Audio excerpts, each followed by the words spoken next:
예, 오늘 말씀은 민수기 5장 11절서부터 끝절까지 보겠습니다. 예, 오늘 말씀은 아내의 간통, 의심되어지는 상황이 벌어졌을 때 그 남편이 행동하는 것에 대해서 하나님께서 말씀하시는데, 오늘 제가 그 앞니 상태가 좀 안 좋아가지고 발음이 좀 셉니다. 민수기 5장에서 아내가 그 성적인 어떤 범죄를 저질렀을 것 같을 때 남편이 의심이 발동이 되면은 이것이 사실이든 아니든 간에 우리가 이제 가장 무서운 병 중에 하나가 의처증이다 이렇게 얘기하잖아요. 그런 것처럼 여기서도 그런 상황이 발생됐을 때 하나님 앞에 나와서 어떻게 해야 되는가, 그리고 그 여자가 죄를 짓지 않았다면은 무죄할 것이고 죄가 있으며 하나님께서 심판하실 것이다 라는 것에 대해서 말씀을 하고 있습니다. 5장에서는 11절에서부터는 이 아내의 간통 사건에 대해서 나오는데, 왜 아내에 대해서만 이렇게 얘기를 하냐, 남편은 바람을 피워도 괜찮으냐? 그렇지 않습니다. 남편과 아내가 둘 다 하나님의 법에 의해서 살인에 해당되는 죄입니다. 그런데 여기에서는 여자만 이 본문에서 외도를 했을 때 그 죄에 대해서 물으는 것은 여자를 위해서 그렇습니다. 남편들이 바람을 피웠을 때는 괜찮다라는 것이 아닙니다. 남편들이 그 성적인 범죄를 했을 때는 이 아내가 이렇게 통치자가 아니기 때문에 심판을 하기도 어렵긴 하지만, 남편이 왕권을 가지고 있기 때문에 남편들의 그 왕권 속에서 무법천지인 거는 무법천지처럼 법을 활용하고 있죠. 그래서 남편들도 이 성적인 범죄를 했을 때 하나님께서 다 동일한 그 죄 가운데 있지만, 이 본문에서 여자만 이렇게 대하는, 여자에 대한 법을 이렇게 딱 정한 건 뭐냐면은 이 여자를 구원하기 위해서 그렇다라는 것입니다. 7명의 아들이 있었는데 어떤 여자가 결혼을 해서 남편이 일찍 죽었다, 이렇게 나오는 부활의 사건에 있어서 그 이야기를 유대인들이 질문을 하잖아요. 그 사건도 마찬가지입니다. 여자를 위해서 하나님께서 보호책으로 이렇게 했는데, 이 본문도 아내에게 의심병이 발동했을 때 그 아내들을 하나님의 은혜 가운데 보호하기 위해서 이 본문과 이 법을 정했다, 이렇게 볼 수가 있습니다. 왜냐하면은 남편이 의심병이 생겼는데 그 의심병을 본인의 그 가정의 대표성을 띈다, 나는 집안의 왕이다, 나는 하늘이다, 이런 권세로 그 아내를 고통 가운데 밀어넣었을 때 이것을 하나님의 법이 치고 들어가는 상황이기 때문에 그렇습니다.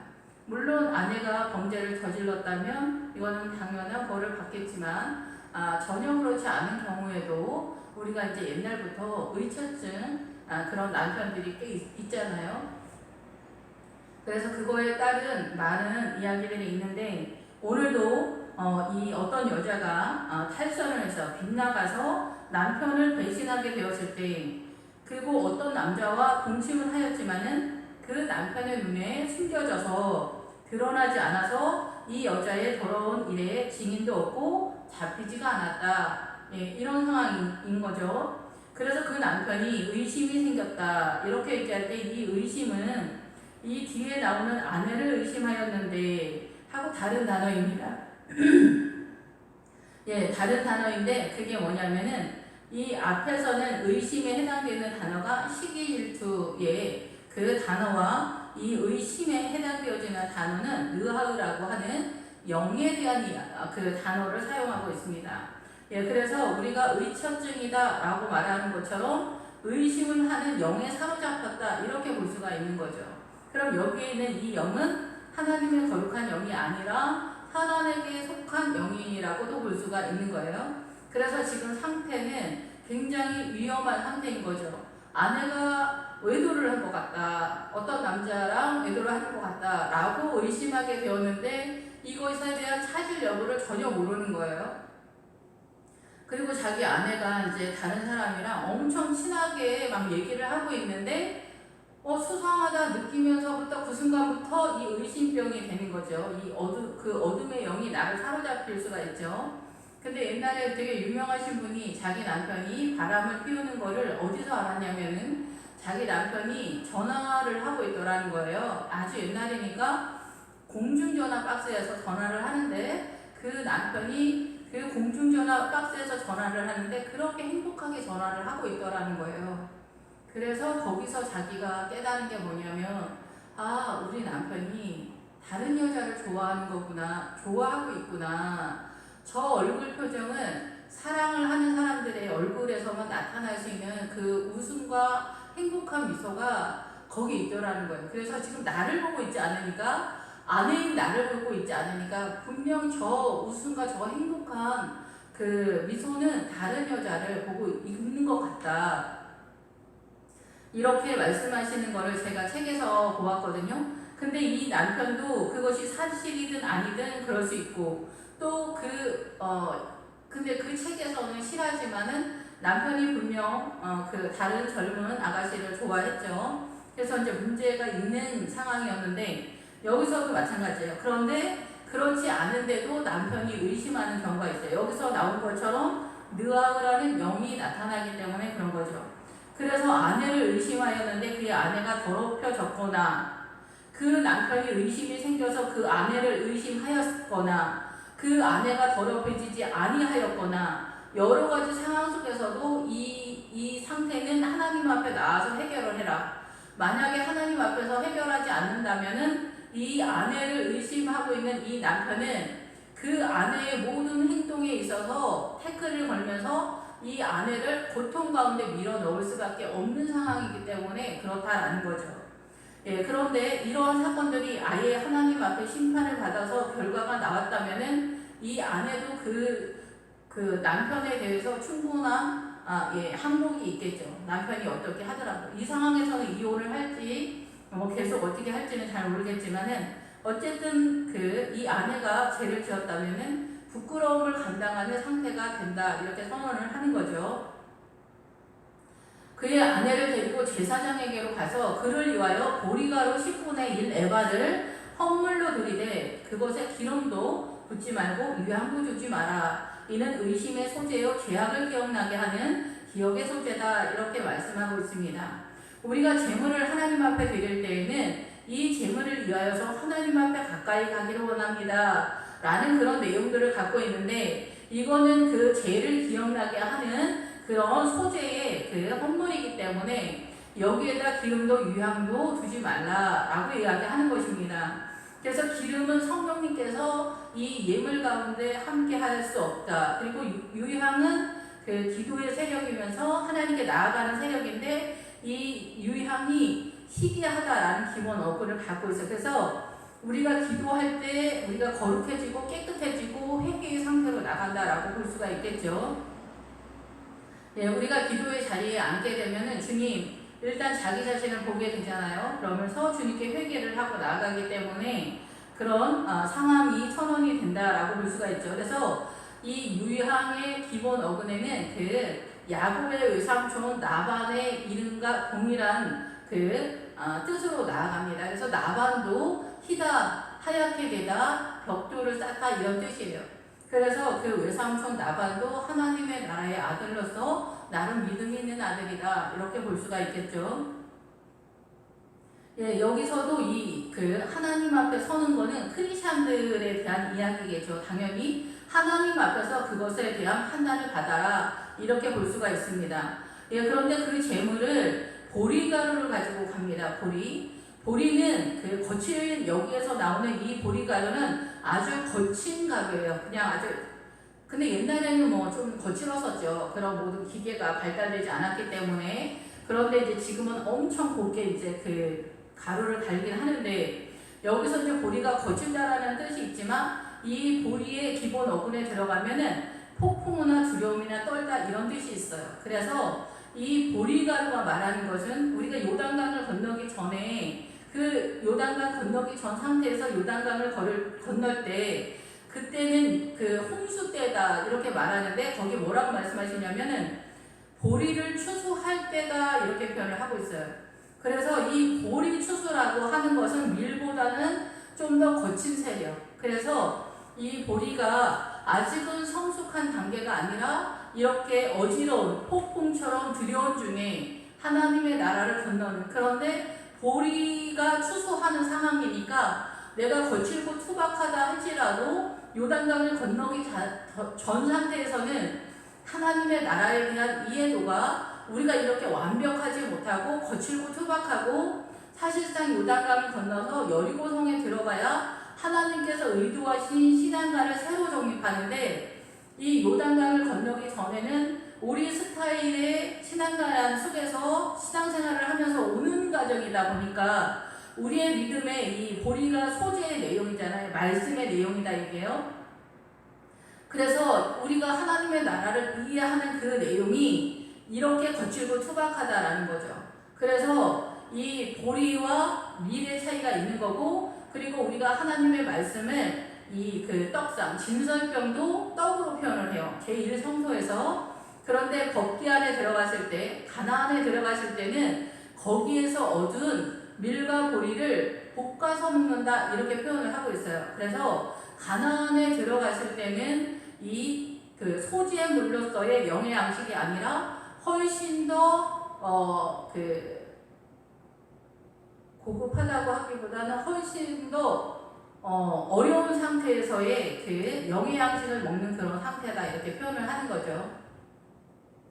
그 엘리야가 그 노뎀나무에서 이제 그 이세벨한테 쫓기면서 이제 마음에서 이제 사단의 공격을 받고 있을 때, 거기서 이제 하나님께서 호렙산으로 부를 때 그 떡이랑 그 물 한 병을 주는데 그 떡이 숯불에 구운 떡이다 이렇게 표현을 하거든요. 근데 저는 그걸 어떻게 이해하냐면은 숯불 같은 떡을 먹는다는 거예요. 그러니까 우리가 가나안에서는 볶음곡식을 먹을 때 고난을 통해서 말씀을 깨달아진다라는 뜻이잖아요.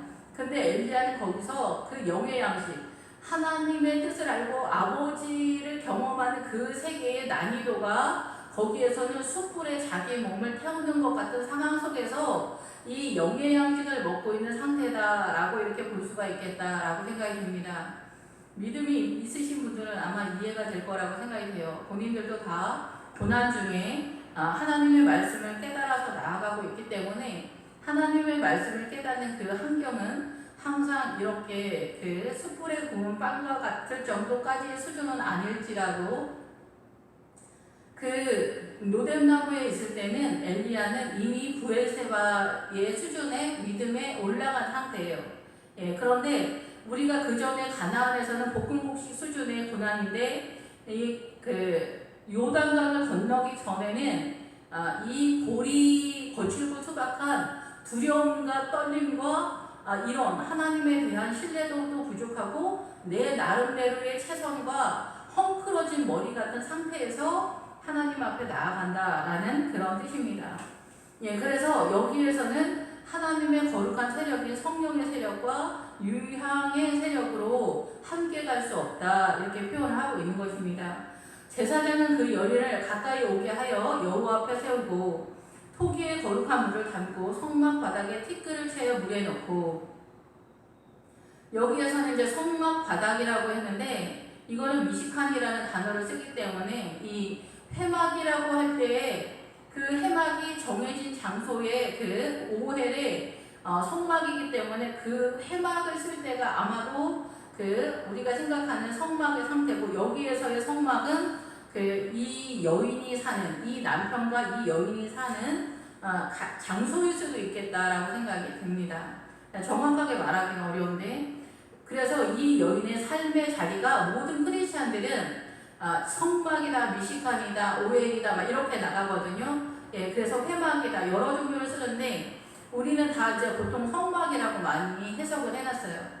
근데 차이가 조금씩 있거든요. 그래서 야곱이 장막에 거했다, 그것도 성막이라는 뜻이에요. 그 얘기가 뭐냐면은 다 크리스찬은 하나님과 동행하는 그 거처 속에 있냐 없냐 그 차이를 얘기하는 거예요. 그래서 에서는 들에 거하는 사람이다 이렇게 표현을 하고 있거든요. 근데 이 성막은 그래서 하나님의 백성이 잘못할 수도 있잖아요. 예. 그러니까 오늘날까지 또 음란한 세대에는 크리스천들이 많이 이렇게 사고를 치는 것들을 보게 돼요. 그것이 이제 비밀 같긴 하지만 이 세상에 비밀은 없어요. 절대 비밀이다 그러지만은 그 하나님의 영에 눈이 띈 사람들에게 하나님이 보여주기 때문에 다만 말을 하지 않을 뿐이에요. 다만 말을 하지 않을 뿐이지 저 장로님이 저 집사님이 사고를 치고 있구나. 그런데 가서 말해줄 수 없죠. 말해준다고 어떻게 되는 거 아니니까. 그리고 아니라고 하면 또 끝이잖아요. 뭐 그 쫓아다니면서 그걸 밝힐 것도 아니고. 그러나 이러한 제약들은 다 하나님의 심판과 그 음란의 죄가, 다른 죄도 마찬가지지만 그 음란의 죄가 우리는 또 존재적으로도 음란하죠. 사단에 대해서 이런 어둠의 세력이 자녀들에게 또 흘러내려가는 것들을 볼 수가 있습니다. 옛날에는 다 토기로 된 그릇이고 뭐 지금도 다 그렇지만은 흙으로 된 이 토기에 거룩한 물, 아마 그 바다라고 표현하는 그 성전들에 있는 물을 크게 담아놓는 그 물이 아닐까 이렇게 생각을 주석적으로는 하고 있습니다. 그래서 이 거룩한 물, 거룩하고 깨끗한 하나님께 속한 물을 담아서 성막 바닥에 티끌을 취하여 물에 넣고 여인을 하나님 앞에 세우고 그의 머리를 풀게 하라. 머리의 세력은 우리가 가장 이제 이 나실이 뒤에 나올 때 말씀을 드리겠지만은 이 머리를 풀었다라는 것은 이 여인의 그 사고가 이 머리가 생각의 영역을 말하기 때문에 이 생각의 영역에 대한 머리는 그 지식적인 체계를 말하거든요.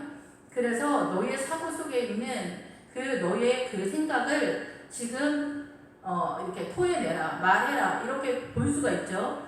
그래서 머리를 풀게 하고 그래서 기억나게 하는 소재물을 의심의 소재물을 그의 두 손에 두고 제사장은 저주가 되게 할 쓴 물을 자기 손에 두고 그래서 이 거룩한 물에다가 티끌을 넣었을 때 이거는 고통을 주는 물이다 이런 거예요. 쓰다 우리가 맛이 쓰다라는 게 아니라 고통과 절망과 탄식과 한숨과 이런 상황이 된다는 거죠. 지금 이렇게 남편이 아무 죄를 짓지 않았어도 아내가 아무런 잘못을 하지 않았어도 내지는 아내가 사고를 쳤다 할지라도 이 남편이 이렇게 의심의 병이 발동한 상태는 고통의 상황이기 때문에 결과적으로 이게 쓴 물이 되는 상황인 거죠. 그래서 우리가 나오미라 하지 마라, 나를 말하라 하라, 그 마라와 연결된 단어예요. 쓴 고통이다.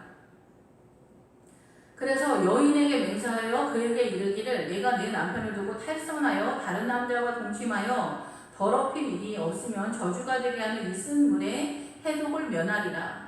지금 이 사태에서 네가 만약에 죄를 짓지 않았다면 너는 무죄해 깨끗하게 될 거야. 깨끗한 것이 모든 사람 앞에서도 또 선언이 될 거야. 그러니까 잘된 일이죠.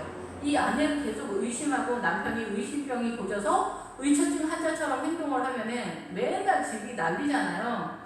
그런데 이 사건으로 하나님 앞에서 이 심판을 받음으로 인하여 이 여자는 이제 자유하게 되고 동네 사람들도 저 김집사가 저러는 거는 분명히 그 부인 집사가 뭔 사고를 치지 않았겠어. 뭐가 있으니까 저랬겠지. 동네 사람들도 교회 공동체에서도 의심할 수 있지만은 이런 상태에서 무죄가 선언이 되면은 그러니까 남자들은 말이야 그 의심병이 문제라니까 그러면서 이제 이 결과가 끝낼 수 있는 그런 상황이다라는 거죠. 그러나 내가 남편을 두고 탈선하여 몸을 더럽혀서 내 남편 아닌 사람과 동침하였으면은 제사장이 그 여인에게 저주의 맹세를 하게 하고 그 여인에게 말할지니 여호와께서 내 넓적다리가 마르고 내 배가 부어서 내가 내 백성 중에 저주거리 맹세거리가 되게 하실지라 이렇게 선언을 하고 있습니다. 여기에서는 이제 심판의 결과에서 외도를 하면 돌을 던지는 그런 상황까지는 나가지 않습니다. 그렇지만 넓적다리가 마르고는 떨어지다, 항폐해지다 이렇게 내편계치다, 이런 공격당하다 이런 뜻이거든요. 그리고 이제 이 뒤에 가면은 이 물이 이 저주가 되게 하는 이 물이 네 창자에 들어가서 내 배를 붓게 하고 내 넓적다리를 마르게 하리라 할 것이요 여인은 아멘 아멘 할지니라 이렇게 말씀하고 있습니다. 그래서 이 물을 마시게 되면은 그 미식한 성막에서 그 티끌을 그 물에다 넣어서 거룩한 물에 넣어서 그 흙물이죠. 우리의 이제 육안으로 볼 때는 그 흙물을 하나님 앞에서 네가 죄를 지었으면은 너는 죄를 당할 것이냐? 그러면 이 여자가 아멘 아멘 이렇게 하고 죄가 없으면은 아무 문제가 없을 거고 죄가 있으면은 너는 내 넓적다리가 마르고 내 배는 부어오를 거야 이렇게 말하는 거죠. 그러니까 그 넓적다리가 이제 마르고는 너의 삶이 이제 황폐해지고 너는 그 고난을 당하게 될 것이다. 예, 그래서 이제 우리가 바람피운 사람들이 뭐 다른 사람 아무도 모르게 막 이렇게 외도를 잘 한다 이렇게 하는 분들도 있고 제가 옛날에 고속버스를 탔는데 그 고속버스 아저씨랑 그 승객 아줌마랑 얘기 장단이 벌어졌는데 바람 피우는 얘기를 하는 거예요 거기서. 그래서 그 고속버스 아저씨가 자기는 완벽한 외도를 하고 있다 이렇게 얘기를 하더라고요. 그런데 하나님이 살아계시기 때문에 그 완벽한 외도는 없어요. 자기가 그렇게 완벽한 외도를 하는 상황 속에서 그 자녀에게 자기네 가족의 같은 영의 상태로 이렇게 묶이기 때문에 이게 전이가 돼서 그 자녀들에게 그 어둠의 영이 흘러가서 그 자녀들이 음란한 존재가 돼요. 그래서 그 자녀들에게 나중에 그 외도의 사건들이 벌어져요. 그것이 본인이 공격하는 쪽이든 당하는 쪽이든 간에 그런 상황들은 어둠의 상태인 거고 고난을 당하는 상태가 되는 거고 슬픔 가운데 나가게 되는 그런 상태인 거죠. 이것저것을 다 따지지 않아도 그런 어둠의 상태의 사랑에서 많은 사건 사고가 있고 배신이 또 나타나게 되죠. 자기네들끼리도. 그러면서 거기서 고통과 비명 같은 그런 이 마음과 정신 상태가 되는 그런 것들이 그들 스스로는 그것이 저주라는 것, 그 죄의 벌이라는 것을 생각하지 못하는 경우가 많다 이렇게 생각이 됩니다. 그리고 이제 그 배에 오장육부가 부어서 오장육부에 네가 탈이 나게 될 거다라는 거죠. 그러니까 우리가 인생을 살아갈 때 뭐 하나도 우연히 다가오는 건 없는 것 같아요. 점점점.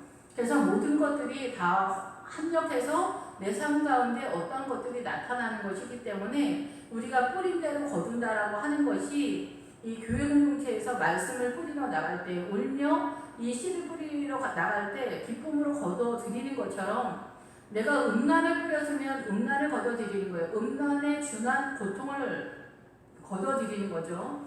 그래서 이제 엄마가 2명이거나 3명이거나 이런 집 있죠. 아빠들이 요란하셔서 그러면 그 가족들이 저주를 받는 거예요. 이 죄의 값이 내려가는 것도 내려가는 거지만은 그 집안은 날마다 전쟁터인 거고 배다른 자식들이 있으면 서로를 원수 보듯 하게 되면서 그 내 자녀들에게 이 증오와 미움을 심어주는 거예요.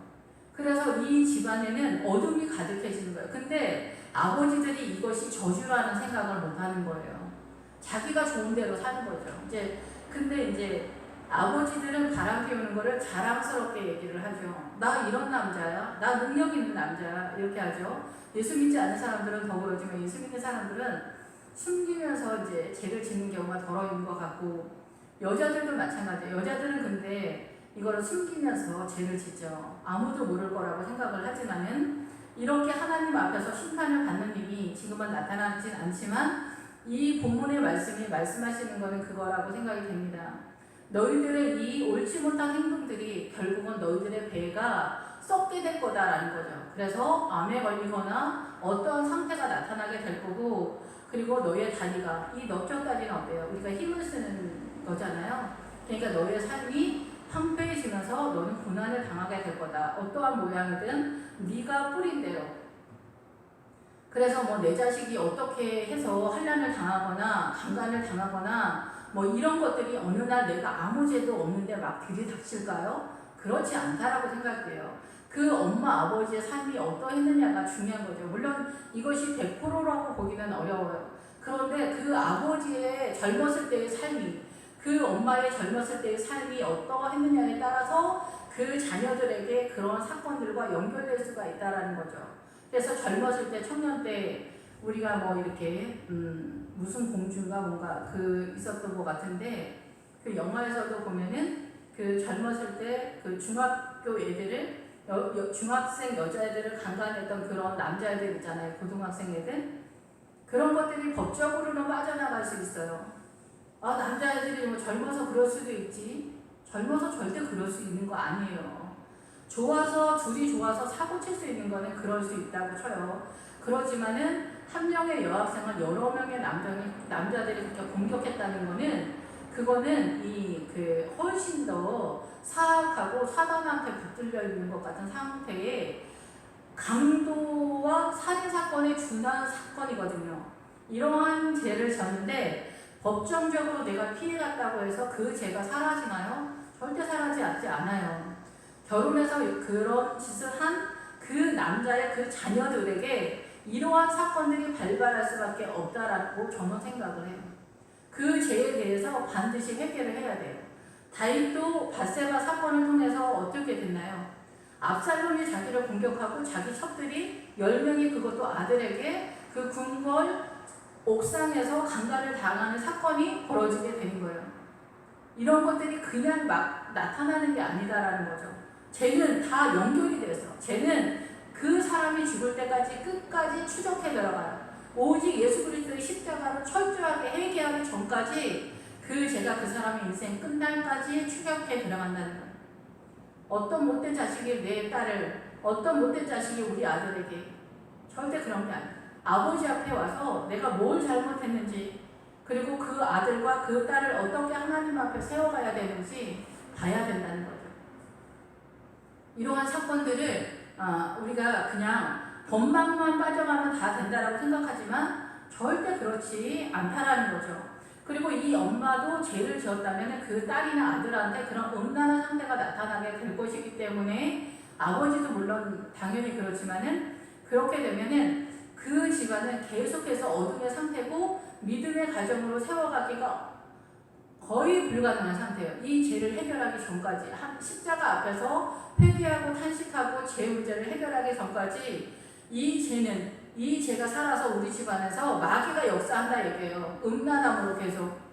그래서 남자친구가 계속 바뀌어도 요즘은 괜찮다고 이렇게 생각하는데 그 딸의 남자친구가 계속 바뀌거나 아들의 여자친구가 계속 바뀔 때마다 그 아들과 그 딸이 얼마나 많은 마음 아픔이 있겠어요. 여자친구 한 명, 남자친구 한 명만 만나서 서로 사랑해서 결혼을 해서 쭉 가는 게 행복하지 100명의 여자친구를 사귀거나 100명의 남자친구를 사귀면 행복한가요? 그렇지 않잖아요. 스스로가 고통이라는 걸 모르는 거예요. 남자들은 10여자 싫다 할 남자가 없다 뭐 이런 말 하잖아요. 옛날 어르신들이. 그것이 다 저주라는 걸 모르는 거예요. 예수 그리스도 안에 들어오지 않았을 때 일반인들이 하는 말들은 진리가 아니잖아요. 죄에 대해서 우리는 그렇게 족하지 않는다. 이렇게 볼 수가 있죠. 그래서 제사장이 이 저주의 말을 두루마리에 써라. 이 죄의 내용을 써서 그 말씀을 쓴 두루마리를 그 거룩한 물에 넣다가 빼는 거죠. 이렇게 흔들어서 빼서 그래서 이 말씀을 하나님과 연결시키는 상태가 되는 거죠. 이 거룩한 물이 나오면 하나님의 세력이 있기 때문에 이 물의 세력으로 네가 심판을 받게 될 것이다. 이렇게 볼 수가 있는 거죠. 예, 그래서 이 쓴물을 마시게 하시니 그 저주가 되게 하는 물이 그의 속에 들어가서 쓰리라. 죄가 있으면 쓰게 되고 고통을 당하게 될 것이다라는 거죠. 예, 이 죄는 사라지지 않아요. 죄는 계속해서 그 사람 죽을 때까지 추적해 들어가는데 그 죄가 추적해 가는 거는 사단이 역사를 한다라는 거죠. 그리고 이 죄가 한번 들어가게 되면은 음란이 발당하게 되면서 또 다른 남자를 물색하게 되는 거죠. 한번 바람을 피운 사람은 또 다른 남자를 물색하게 되는 거예요. 남자들은 이 여자랑 헤어지면 또 다른 여자를 물색하는 거예요. 또다시 재혼하면 되지. 또다시 여자친구 사귀면 되지. 요즘은 유치원 애들한테도 너 남자친구 있니? 여자친구 있니? 이렇게 어른들이 물어봐요. 어른들의 음란함을 아이들 유치원 때서부터 교육을 하는 거예요. 그래서 아이들의 눈이 그렇게 바라보도록 여자애들을 친구라고 바라보는 게 아니라 여자로 보도록 얘네한테 이게 여자가 아니잖아요. 어렸을 때는 그냥 사람이잖아요. 나하고 성이 틀린 사람인데 여자라 보기에서 성적인 음란한, 그리고 요즘은 음란한 그러한 모든 그 매체들이 많아서 아이들이 음란함으로 어려서부터 양육되어지는 그런 상태다라고 볼 수가 있는 거죠. 그래서 그 제사장이 먼저 그 여인의 손에서 의심의 소재물을 취하여 그 소재물을 여호와 앞에 흔들고 제단으로 가지고 가서, 제사장은 그 소재물 중에서 한 움큼을 취하여 그 여자에게 기억나게 하는 소재물로 제단 위에 불사르고 그 후에 여인에게 그 물을 마시게 할지라, 이렇게 하고 있습니다. 예, 그래서 이 소재물을 제단에 놓는 거예요. 예. 이 말씀 앞에 서라 얘기해요. 하나님의 말씀 앞에서 너희가 심판을 받아라, 이렇게 얘기하는 거고, 남편도 의심의 병이 생겼으면은 하나님 앞에서 이거를 해결을 해라, 이렇게 얘기하시는 거죠. 예, 물을 마신 후에 이 여자가 죄가 있으면은 넓적 다리를 마르게 되고, 배는 부어서 이 백성 중에서 저주거리가 되는 상태가 될 거다, 이렇게 얘기하는 거예요. 예, 그래서 구약에서는 사실상 이런 사건이 있을 때 돌로 던져라, 이렇게 얘기하는 거는 사실상 이제 그 문자적으로는 돌을 던지지만은 그 돌은 말씀이라는 얘기거든요. 이 주님이 반석이시잖아요. 그래서 너희가 말씀 가운데에서 이것이 아니라는 것에 대한 분명한 신앙가를 세워야 된다, 이 얘기를 하는 거예요. 그리고 이 죄에서 너희가 멀어져야 된다, 이 얘기를 하는 거예요. 그래서 구약에서는 왜 이렇게 사람을 많이 죽이냐, 이렇게 생각을 하는데 그 말씀의 의도를 우리가 이해를 못해서 그렇다는 거죠.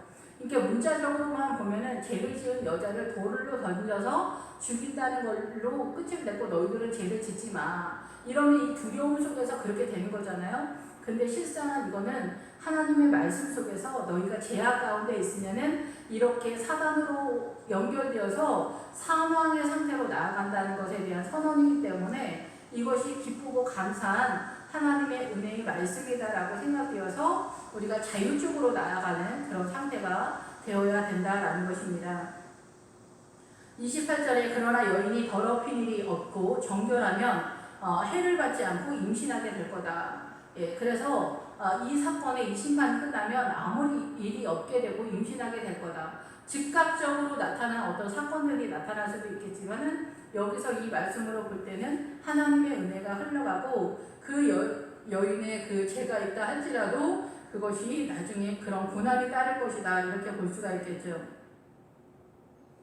남편이 의심이 생겨서 자기 아내를 의심할 때 여인을 여호와 앞에 두고 제사장이 이 법대로 행할 것이라. 남편은 무죄할 것이요 여인은 죄가 있으면 당하리라.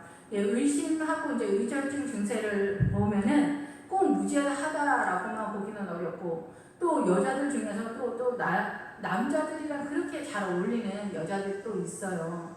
그래서 남편으로 하여금 노를 격발하게 하는 그런 행동들을 하는 경우가 있어요. 그래서 이러한 것들은 좀 조심할 필요가 있죠. 남편들도 마찬가지죠. 여자들이랑 이렇게 특별히 어울려 다니는 사람들이 있어요. 이런 사람들도 문제죠. 둘 다 배우자에게 이렇게 마음을 불편하게 하는 그런 행동들이다, 이렇게 생각이 됩니다. 근데 여인은 죄가 있으면 당할 것이다, 이렇게 선언을 하고 있습니다. 예.